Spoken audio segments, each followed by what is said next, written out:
In de zomer van 1993 kreeg ik bij een tenniswedstrijd last van mijn rug. Dat bleek een hernia te zijn. Ik kon niet meer tennissen, ik kon me niet meer bukken, kon niet meer normaal zitten en had voortdurend pijn in mijn rug en ook pijn in mijn been, doorgaand helemaal tot aan mijn voet.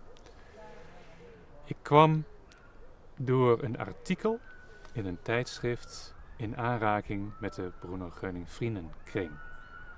Ik ben bij de eerste bijeenkomst in de Bruno Geuning Vriendenkring genezen spontaan van de hernia. En ik ben heel erg dankbaar, Bruno Geuning en God, dat ik nu weer kan tennissen en mijn lijf weer zo kan gebruiken zoals ik het zelf graag wil.